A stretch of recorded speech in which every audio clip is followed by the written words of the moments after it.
Hey everyone, and welcome back to the Urbstead. My name's Ben, and have you ever had an inkling that you just needed to do something that would be helpful to the environment? Let me share with you one easy hack of turning some useless, unproductive lawn into what could be a very productive space. What you see here is barren ground, and you'll see how it has been created. What I see here is a blank slate for opportunities like a pollinator bed, wildflower bed, a bed full of cover crop, or even just another vegetable bed. Whatever it is that you see in your own new garden patch, let me show you how easy it is to make it. All right, so a while ago I took you on a garden tour, and during that tour I showed you a little bit of the activity that happened around this side of the house. And specifically, I showed you the laying down of this black plastic using some weights, making sure that it stays in place. I want to show you the great reveal now. It's been quite a bit of time since we first installed it, and I'm going to get a first glimpse here with you as I unveil it. I'm going to roll up this plastic, we're going to store it for later use, and we're going to see what we're left with. This will be the first step that we're taking to turn what was a patch of lawn and turning it into another pollinator bed / wildflower bed.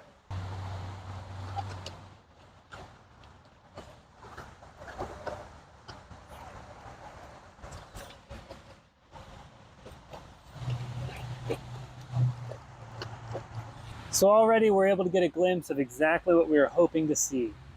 It's obviously the ground is super dry because it's been covered in an impermeable surface. But what we're also seeing is that everything is dead. About 2 months ago, I came out and looked, and fresh seeds that have been laying dormant were also starting to sprout. So what I'm guessing we're seeing here is a mixture of the vegetation that was first here, as well as any new vegetation that sprouted up and realized there was no resources, no sun, and just died off. This is what I want to see. Now, it is hard-packed soil, it's bone dry, and yeah, right now we can't plant anything directly into it. At least we won't get a lot of luck with that. What we can start to do is add all of those natural carbon materials that we have been adding elsewhere in the garden to this spot. But the benefit is that we are starting from a blank slate. Whereas in other places in the garden, you're going to try and weed and clear out a spot, either through tilling or through vigorous removal of weeds. Here, it's a blank slate, ground zero. So anywhere we go from here is likely to be a simpler journey.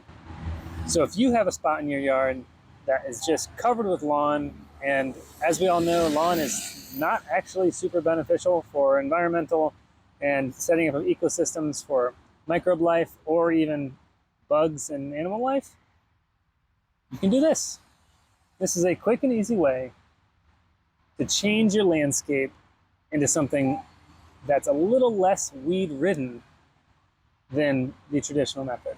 It does take time, and it does take some planning, but if you are of a mind to make a big drastic change in your yard, this is one way to do it.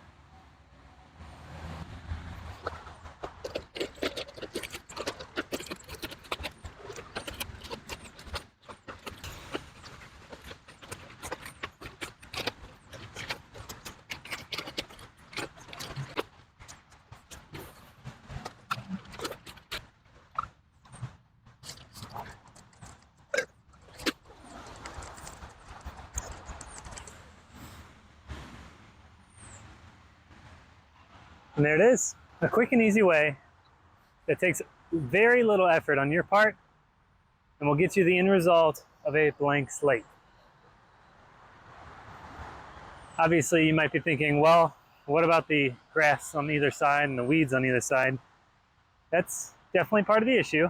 But what we can do is we can take a edger or a flat shovel or anything like that and make a nice thin edge where you just chop down about 3 or 4 inches. That leaves you with a nice gutter. It also helps you with keeping the grass from encroaching onto your sidewalk, and it'll act as a nice barrier to whatever kind of flower patch you want to make here. Do you need to make a flower patch? No, you can make whatever you want. You can also plant, instead of grass and the invariable weeds that pop up, you can plant a cover crop. For instance, between these trees, we planted clover, a type of clover that is local to us. We also planted a bunch of wildflowers, as you can tell, mostly bachelor buttons in the same pack, but a few different kinds that have popped up here and there.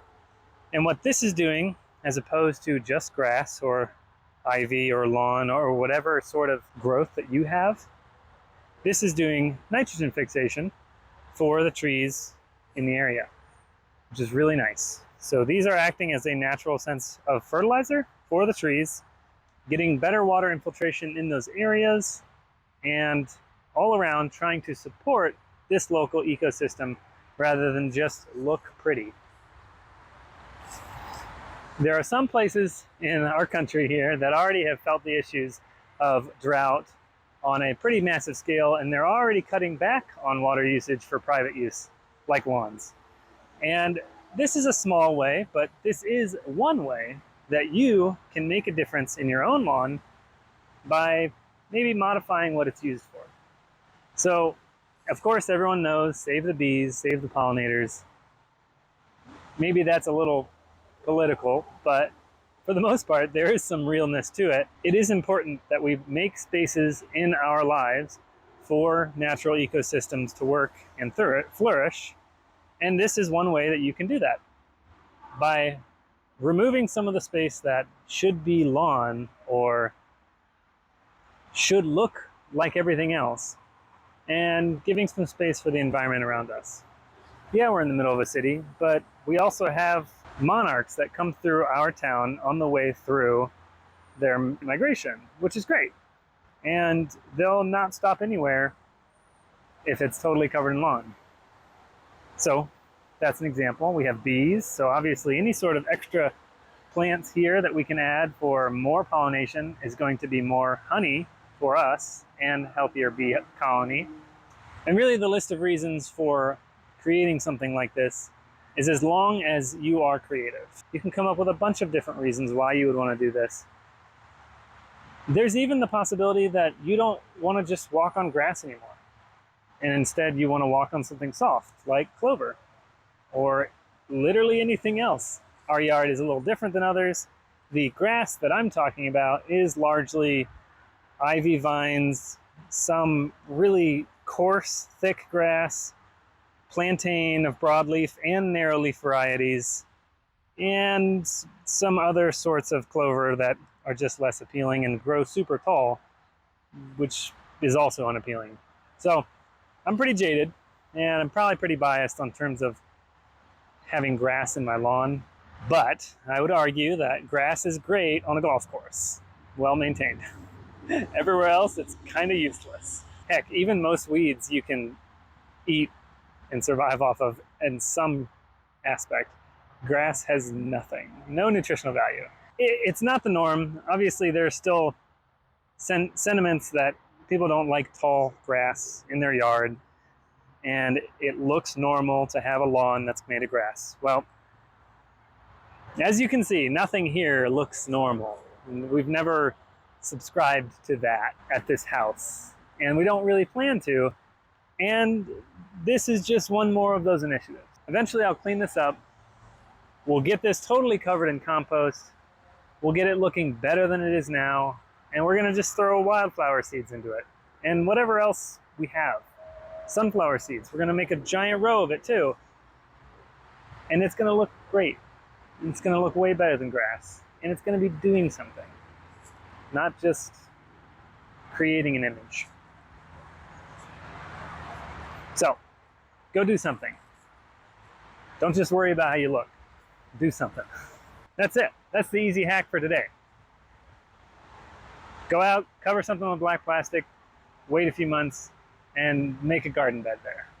And there you have it, folks. That is how easy it could be for you right now to start preparing a new patch of land, to change it from an unproductive lawn into something that could be beautiful, useful, and make one small step towards changing the environment around you for the better. And if you notice the thing behind me, this is one of our flower beds. And the way we started this flower bed is with the exact method that I just showed you today. Leave a comment down below if you try this or if you've done it in the past.